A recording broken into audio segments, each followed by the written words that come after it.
It's written right there. You can see it. Oh my goodness. Now you see how Hi, nervous I am. everybody. Welcome to Inside Scoop with Sue.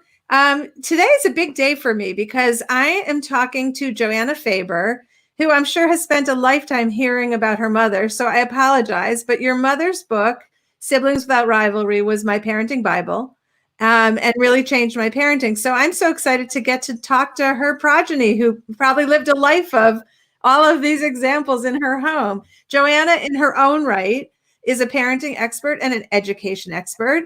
She contributed heavily to her mother's award-winning book, How to Talk So Kids Can Listen, and wrote a new afterword for the 30th anniversary of How to Talk So Kids Will Listen. She lectures and conducts workshops based on her mother's work and her own experience as a parent and educator. And she has her own book coming out soon called How to Talk When Kids Won't Listen. When is that coming out? It came out on August 3rd. Oh, I'm so sorry. I'm not in the game. Had its first birthday. Oh, that is so exciting. Very exciting. Okay, so we are going to talk today about siblings. And, it's one of those things that everybody's Facebook pictures look so much better than yours. Like my business partner always says when she's on a family vacation during like a school break, why is everyone else's family having so much more fun than we are? So I want to start with, because we thought we should change our tagline at Your Teen to "You're Not Alone." I mean, isn't that what we all want to know when we ask questions? So tell us, are there any siblings that don't fight? I have a one-word answer for you, and I think you can guess what it is. But I'll say it anyway. No. And I'll ask you this. Are there any couples that don't fight? Right. Relationships are hard and siblings are in a relationship. My mother used to say, we don't live together happily ever after. We live together irritatingly ever after. One of us wants the window open. One of us wants it closed. One of us wants loud music. One of us wants quiet. And, we have to learn to get along. It is the challenge of a lifetime. All right. Here's the thing that I have 5 kids. All of them said this to me at some point and continue to. It's not fair.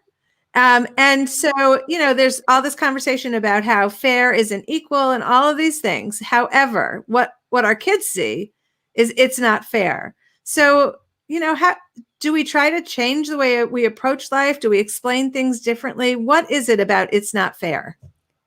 Kids have a very finely honed sense of fairness, don't they? They always can tell when there's one more little crumb on the brother's slice of cake than theirs, or if that one has a little piece of the icing from the flour and theirs doesn't. I think I'm going to start with what we want to say. What do we want to say? Well, kid, life isn't fair. The sooner you realize that, the better. But if we think about how we would feel if somebody said that to us, if we came home and said to our partner, oh my gosh, it's not fair. My boss just gave me a ton of work to do over the weekend, and he could have given it to me earlier in the week, but now he's ruining all my free time. And your partner turned to you and said, hey, life isn't fair. The sooner you realize that, the better. I mean, now you're not mad at your boss anymore. Now you're mad at your partner, right? Totally. So the best gift that we can give to our children is to acknowledge their strong feelings, just the way you would want your partner to say, oh my gosh, that's so upsetting. You were expecting to have some free time this weekend, and then he dumps this on you at the last minute. I mean, it doesn't mean you don't have to do it. You may have to do it, or you may lose your job, but it just gives you more strength to go on, to feel that, somebody cares, somebody understands how you feel. So when a kid says it's not fair, we sort of bite back the philosophical lecture and say to that kid, like, oh, you didn't like that. It doesn't seem fair to you. Actually, my co-author just did an interview where the interviewer brought up his 2 kids. One was having a birthday party and getting all these presents, and the other one was very upset. And he was telling that kid, well, it's not unfair. You're going to have a birthday party in 3 months. And not surprisingly, the kid didn't say like, oh, now that you've explained to me, now I don't feel bad anymore. It might have been more helpful if he told that kid, like, oh, it's not easy to watch your brother getting all these presents and you getting none. Even though it's his birthday and yours is going to be in 3 months, it's still really hard to watch that. And just the very act of accepting those feelings and the kid hearing that somebody understands how he feels is going to help him move on and let go of that. So do you think that continues to work even when our kids are teenagers? Like, for example, if your oldest kid, and if you have more than one kid, and your oldest kid who, was displaced by a second kid, never really got over that. Like, as raising teenagers, how do we help them move along in life and not cling to that betrayal, that first betrayal? That's what we want to do. We want to get them to move along, but the more we push, the more they push back. It's like simple physics, right? So if we're saying to that kid, oh my gosh, you got to get over it, move along, the more that kid feels like she has to convince you that, no, I can't move along from this. This is really upsetting to me. So the more ferocious she becomes in her recitation of all the unfairnesses of life and how the younger one gets more attention or the younger one ruined everything. It feels so counterintuitive. But if we can bring ourselves to say, boy, there's something that's, you sound like you're really annoyed with your sister right now. You don't like it that she, borrows your clothes and leaves them crumpled up under the bed, or, you don't like having to share your room. It would be nice if you could have your own room. Having somebody understand that irritation helps us let go of it. And the way we know that that's the right way to go is, I always default to what my mom used to say, which she said, if you don't know if it's right, try it out on yourself. And I'll sort of refer you back to the boss example. If you're annoyed with somebody and the person you're talking to just tells you, well, you got to get over it, or worse yet, defends the other person. Oh, you have to understand your boss must be under a lot of stress. Why aren't you thinking of him? It's like, well, whose friend are you? So it takes some thought, and we're going to do it the wrong way all the time. But we can, the thing I love about this approach is you can always circle back and say, boy, I was thinking about what you said to me yesterday, and it struck me that it's really not easy to share a room. There's a lot of things that annoy you about it. Tell me the things. I'll write them down. Writing down kids' feelings is a really powerful way of letting them know you're taking them seriously. And see, once you've gone through that, the end result is not, okay, we'll send your younger brother to the orphanage. The end result of that is going to be like, I wonder what we could do to make things better. And once their feelings have been accepted, they'll be able to think more clearly about how to make things better. That's great. I have one kid who I had the benefit of your mom's advice. And so I would say that approach, waiting for them to say back to me, oh my God, stop saying that to me. Never happened. They were just always so happy to be validated. So I would say, even if it sounds to you like, you want to roll your eyes because it's so ridiculous, give it a shot. Give it a try. Experiment. All you listeners out there, please experiment. Yeah. Okay. So, we have so many reactions to our kids fighting with each other, saying, go into the other room and work it out yourself, or I'm going to handle this for you. I'm going to come in and negotiate this. And none of us really know, like, what's effective. In the same way that the example you just gave is so counterintuitive. What do we do? What's our role as parents when our kids are fighting? It's really right in between those two extremes you mentioned, because often kids can't work it out themselves, right? And with kids, many times it devolves into a literal slugfest, and you don't want that. You want to give them some guidance as to how to work things out peaceably, but you also don't want to hyper manage them, as you said. So so they do need some guidance. And what we can do, well, first I'll say what a lot of parents try to do is get to the bottom of it. Well, whose fault was it? Who started it? And I would say that's probably a bottomless abyss, because, well, he poked me. Well, I poked you because you were, screaming in my ear. Well, I was screaming in my ear because you wouldn't give me back the remote control. And it can go all the way back to, the one being born. So that just stokes up the fire. So it helps if we can remain a neutral narrator and say, boy, it sounds like you're really angry at your brother for, you know, singing in your ear when you wanted quiet. And then the other one will say, yeah, but he was grabbing such and such away from me. And it's like, oh, so you didn't like it when he grabbed such and such away from you. And you can go back and forth and sort of help them both feel heard without ever saying, well, you shouldn't have done that, or, well, you're in the wrong. And the surprising thing is that often that's just enough. You don't even have to come up with a solution. Sometimes the two of them will just walk away, or the three or four. And I've heard this from a preschool teacher who was in one of my workshops.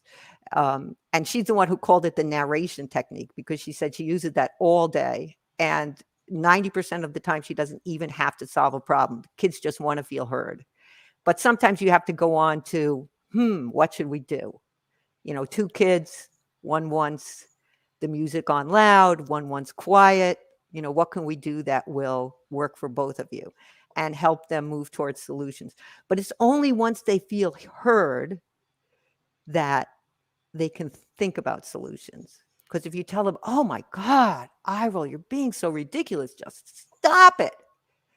Then they have to convince you, no, I'm not being ridiculous. He really is driving me crazy. It's a hard thing because the real in our brains is saying the truth, right? The truth is you are being insane, but it does not work. It just never works.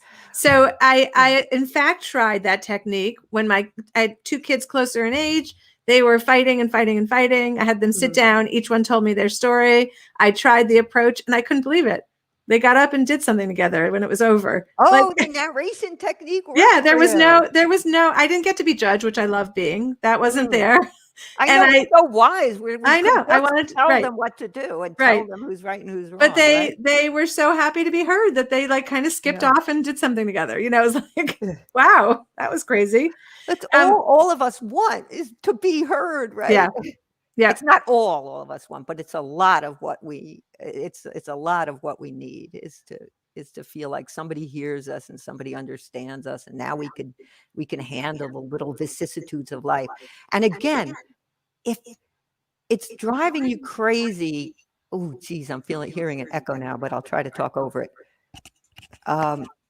If it's driving you crazy to hear your kids argue about petty things, it might help to remind ourselves that these things to them are just important as our things are to us. The person who is next to us in the office who keeps putting their dirty tissues on our desk, or the person who betrayed our confidence by telling all their friends that we were having a rocky marriage when we swore them to secrecy, or whatever it is that's really getting under our skin, that's really upsetting to us.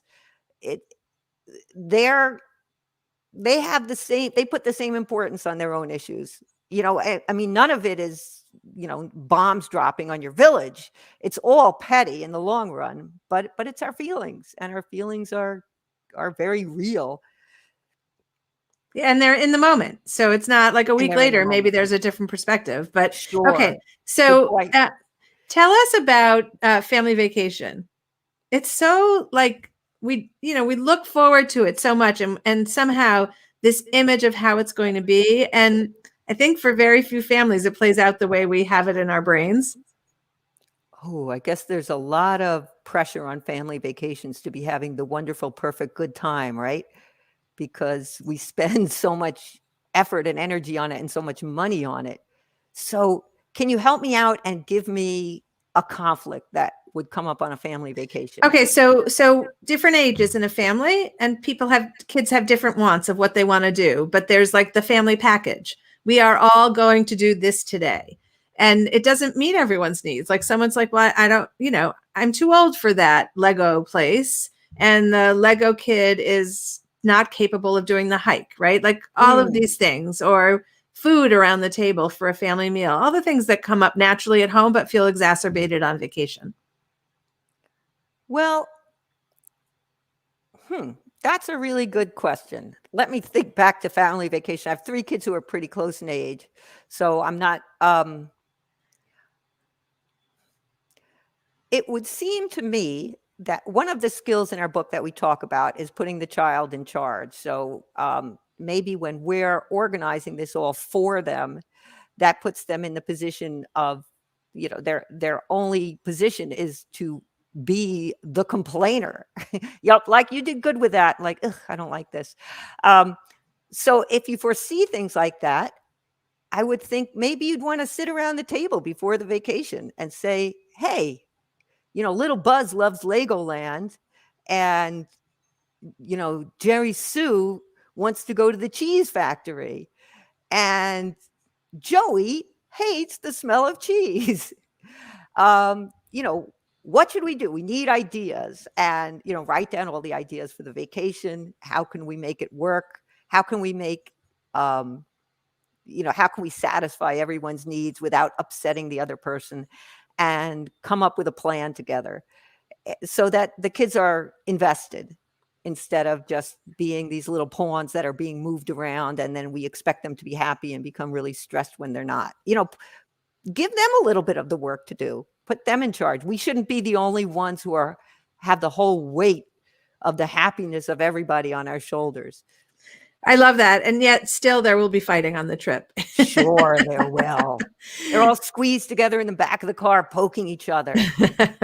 And you're going to want to say, just stop it back there. And instead, you could say, oh, it's not easy to be squeezed next to each other in the back of the car for hour after hour, which is something that I experienced recently when, for some reason, I was actually squeezed in the back of the car. And I'm never squeezed in the back of the car. I'm always in the driver's seat or the passenger seat. But, it was sort of a wake-up call to me as to just how uncomfortable that is when the neighbor moves and you feel every little jolt and jostle of it. So it made me more sympathetic to the kids. Yeah. Okay, this next one. People are flawed. We know that as adults about ourselves and about our friends, but somehow we look at our kids differently.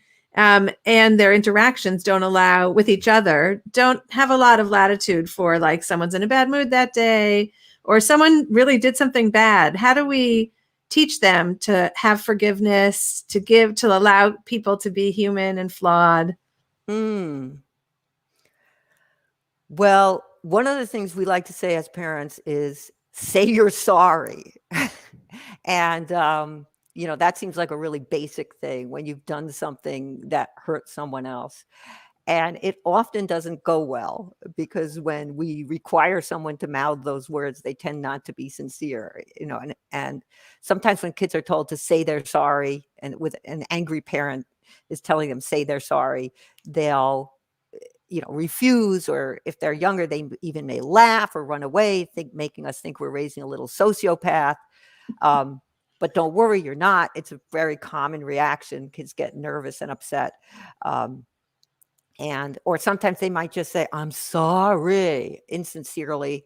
And then the recipient is further annoyed and maybe tries to kick the apologizer. I've definitely had that happen. So I don't like to focus on requiring kids to mouth those words. I like to focus on helping kids make amends. So if a kid, say in rough play, has hurt his younger brother, instead of saying, you hurt him, look what you did, you were too rough, you need to say you're sorry, I like to say something like, ooh, Sammy's crying, he got really hurt, that was too rough for him. What can we do to make him feel better? Which can really have an electrifying effect on a kid. Like, now he's not being yelled at. He doesn't want to laugh or run away or defend himself and say, well, he did it first. But he has something to do to make it better. And if he's young and he doesn't know what to do, you can give him a choice. You can say, do you think he'll, need some ice for that? Or do you want to get him a Band-Aid? You can give him some suggestions.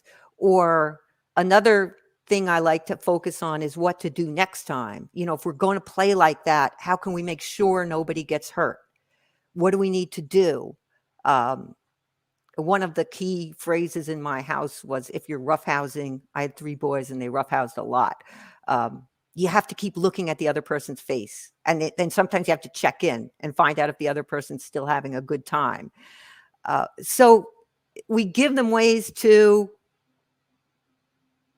deal with it. We give them ways to make them feel like they're a good person and they can have redemption, instead of making them feel like they're a bad person and they've done something wrong. I love that. Okay, here's our last question. Okay. So, there is sibling rivalry. It's Sure. biblical. Can we reframe the idea of sibling rivalry to think about there's good about that? Like, it's probably your first relationship. And is it necessary to go through some of that to build skills and other things? Like, what's the gee, I'm so glad this is happening right now. I absolutely agree. When you're in the thick of it with your squabbling kids and you're thinking, why did I do this to myself? Perhaps, maybe not in that very moment, but a little bit later, you can reframe that to yourself and reflect that they're engaging in the most important work of humanity, which is learning to get along when we're different and we clash. And every time you sit down and do problem solving with your kids and acknowledge their feelings and help them tell each other what's bothering each other, and come to a mutually agreeable solution, you're really helping them engage in the most important work of being a human being. I mean, it should eventually lead to world peace. That is the grand hope. And they're having a lot of practice at home. Joanna Faber, thank you so much for taking the time to be here with us. And everybody, let me remind you of the name of her book is How to Talk When Kids Won't Listen. Thanks so much. Thank you for having me.